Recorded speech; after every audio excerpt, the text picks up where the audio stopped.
Again, ladies and gentlemen, Senator Rodante Marcoleta!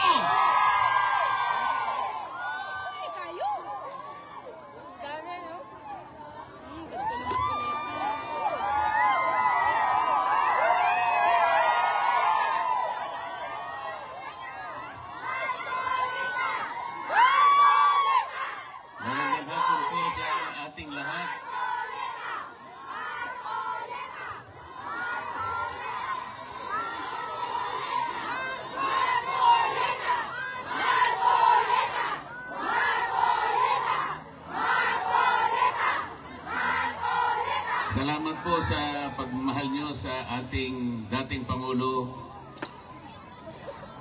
Salamat po sa pagmamahal nyo sa ating Vice President. Salamat, Mayor Pulong, at nandito ka rin pala. Salamat, Senator Robin. Salamat, Mayor.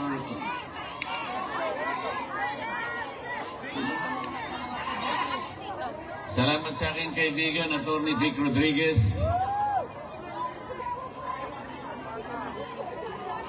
At lalong-lalo na po kayong lahat na hindi nagmamaliw ang inyong pagmamahal sa ating bayan. Napaka-problemado po ng ating bansa, ngunit huwag po tayong mawawalan ng loob. Magsama-sama po tayo para ayusin po natin ang ating bansa. Akala ko po nung nag-issue ng resignation order ang ating Pangulo akala ko totoo na Akala ko naman yung bureaucratic reset. Kahit konti lang, naniwala ko, baka okay naman yata ito. Wala rin. Akalain mong naglagay siya ng PNP, si Torre na naman. Kilala niyo ba si General Torre?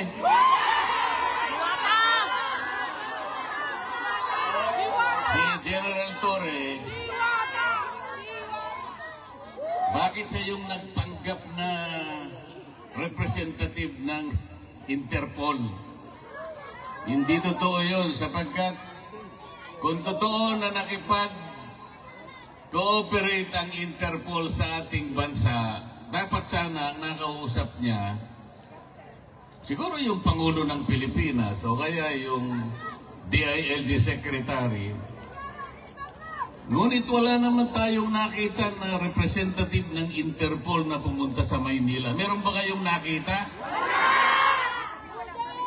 Pagkatapos nung inaaresto si Pangulong Digong, pinakikita ni General Torre yung kanyang cellphone. Yung warrant of arrest nasa cellphone. Nakakita ba kayo ng ganun?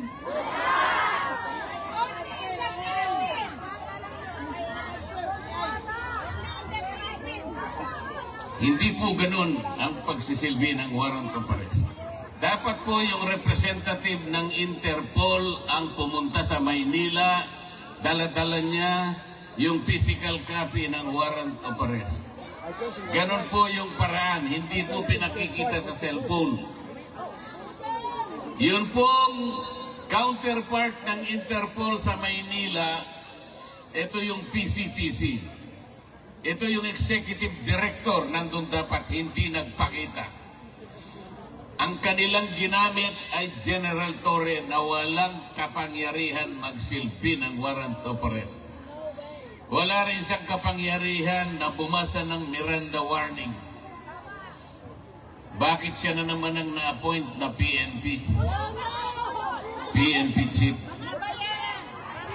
So, ang buong akala ko, pag pinagtatanggal mo, pinag-resign mo lahat, ang miyembro ng iyong gabinete, tanggalin mo na silang lahat, pumili ka na lang ng mas magaling. O hindi naman nata totoo eh. Tingnan po ninyo kung anong nangyari sa ating bansa. Yung ekonomiya natin, humirap na ng humirap ang ating bansa. Yung presyo ng bilihin hindi na maabot ng kinikita ng karaniwang manggagawa. Nag-aaway nga sa Kongreso ngayon eh. Kasi po sa taas ng bilihin, kinakailangan mag-legislate na lang na maitaas na yung sahod. 200 pesos per day sabi ng House of Representatives, 100 pesos sabi naman ng Senado. Ang tagal na magdebate. In the meantime, kawawa ang mga mamamayan. Bakit hindi na lang nilagay 150 pesos na lang, i-legislate na yan, pansamantala man lang, makaabot-abot man lang yung kinikita. Hirap na ang Pilipino. Pagkatapos, hindi naman niya tinanggal yung mga economic managers. Nandun pa rin ang BBM. Nandun pa rin yung NEDA, pinalitan lang ang pangalan. Nandun pa rin ang, ano ba yun? Department of Finance. DOJ! Eh anong gagawin mo? Akala ko ba ang pangit ng ating ekonomiya? Akala ko ba ayusin natin? Ba't hindi ka maglagay ng matino? Naglagay ka pagkatas, tinanggal mo pagkatas nilagay mo sa ganito. Hindi po pwede yung ganun.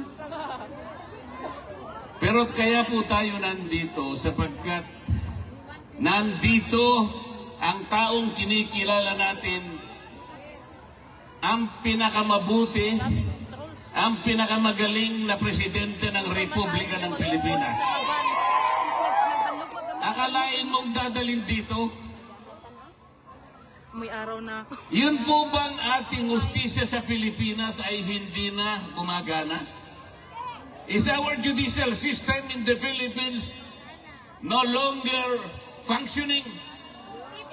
Is our prosecutorial system in the Philippines no longer able to function? Hindi po totoo yun. Umiiral, gumagana, umaandar ang justisya ng ating bansa.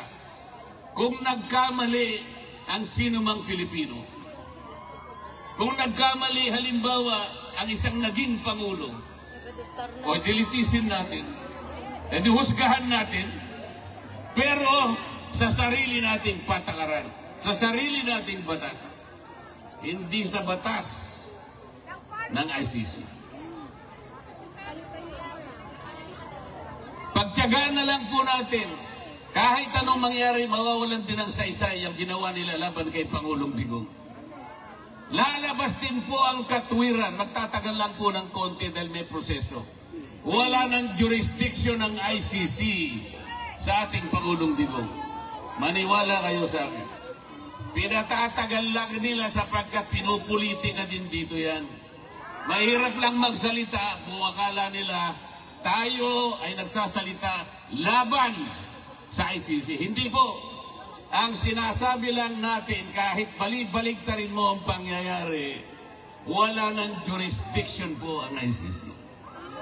Pati po yung charge na kanilang ikinapit sa Pangulo, crime against humanity, hindi kakapit sa Pangulong Rodrigo Duterte.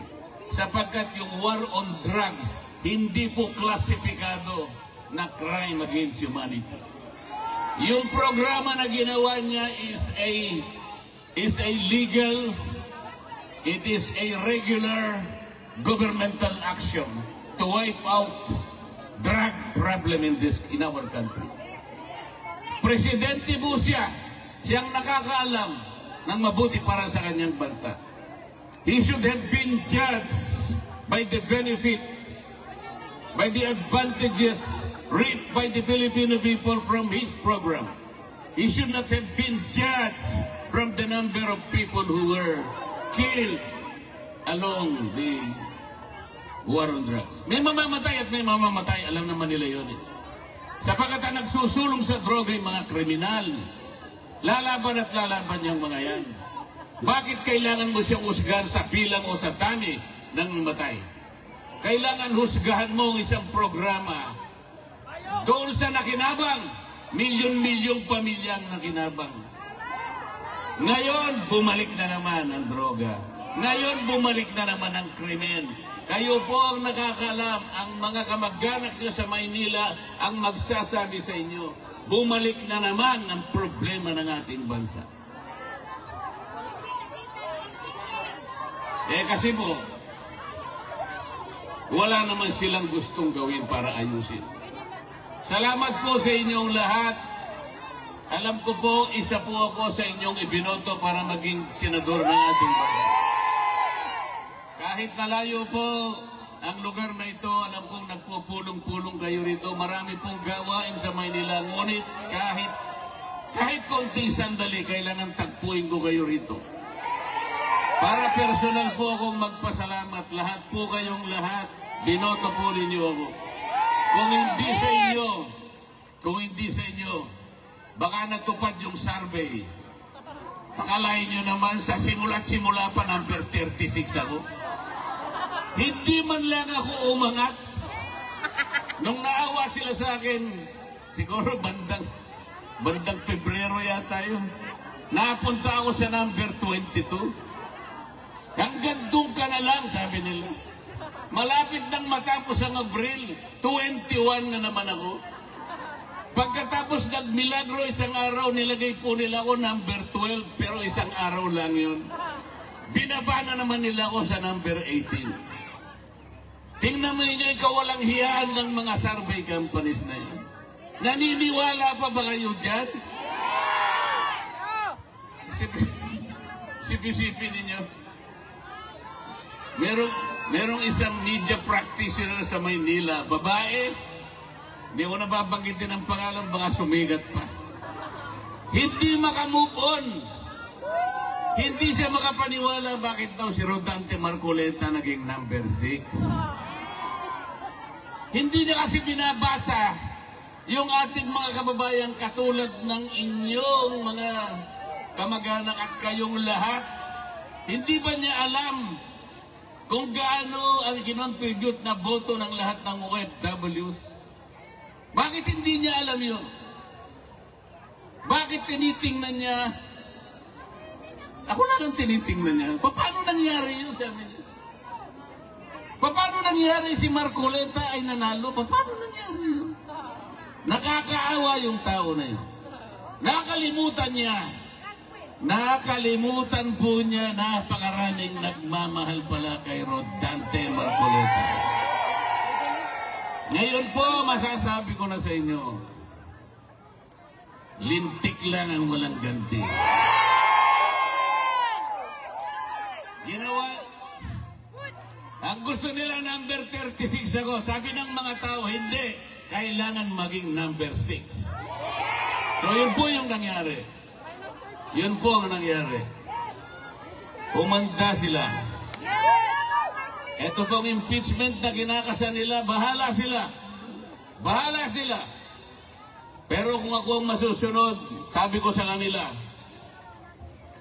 para mabawasan ang kahihiyan ng ating gobyerno, para hindi na mapahiya ang administrasyon, tigilan nyo na. Tigilan nyo na para hindi na mapahiya. Ngayon, kung gusto nyo mapahiya, o ituloy nyo. Hindi rin naman kayo mananalo. Kahit saan tayo mapunta, hindi mananalo ang kalaban ng ating Vice President. Sinabi ko na noong una, uulitin ko sa inyo, kung ayaw nilang itigil, nasa sa kanila. Pero kung gusto nilang mawala ang kanilang kahihiyan, itigil na lang nila. Ngayon, ayaw niyong tumigil, purbahan natin. Sige, isulong ninyo. Pareho din naman ang mangyayari. They will not be able to remove the Vice President. Itaga mo sa bato yan. Itaga nyo sa bato yan. Walang mangyayari. The Vice President will stay as Vice President.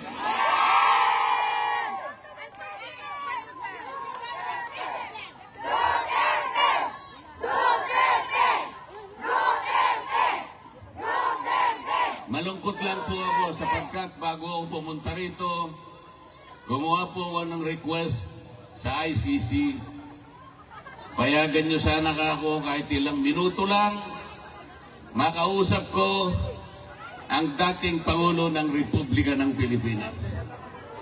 Nakikiusap ako sa inyo, sabi ko, sapagkat gusto ko siyang makita ng personal para personal kong sabihin sa kanya ang aking pagpapasalamat. Dahil ako po'y naging senador dahil sa tulong niya. Yes. Marami pong tumulong sa akin, ngunit siya ay malaki po ang naitulong niya sa akin. Naghintay po ako ng mga ilang araw. 1 linggo siguro o mahigit pa. Hanggang ako po'y tumulak papunta rito, wala po silang ibinigay na sagot sa akin. Sa aking palagay, hindi rin po ako makakapasok para makausap ko man lang.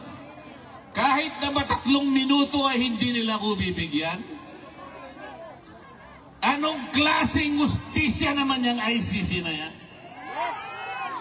Dito pa naman sa Europa, ang akala ko dito mas matatag, dito mas malinaw ang justisya sapagkat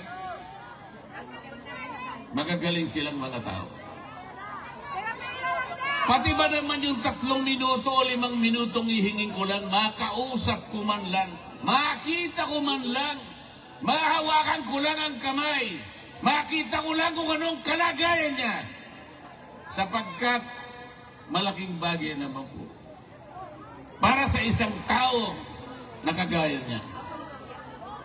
Hindi po nila ibibigay siguro sa akin. Ala! Tidyo!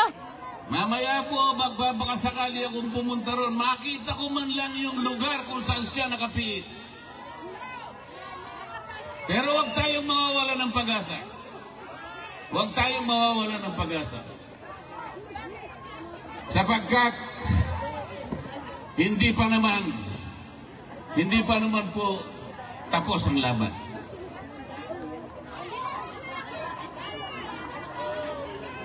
Sa ngayon po,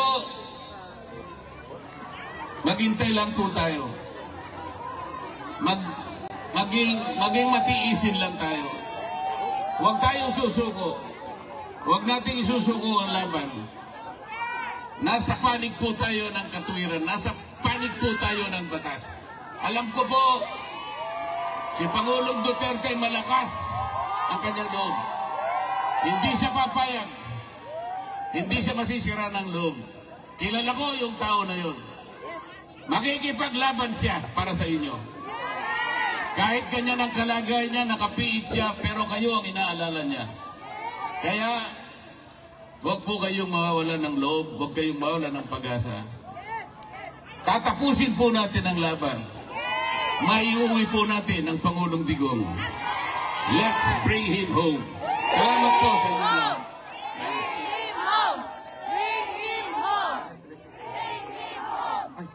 Maraming salamat po, Senator Rodante Marcoleta.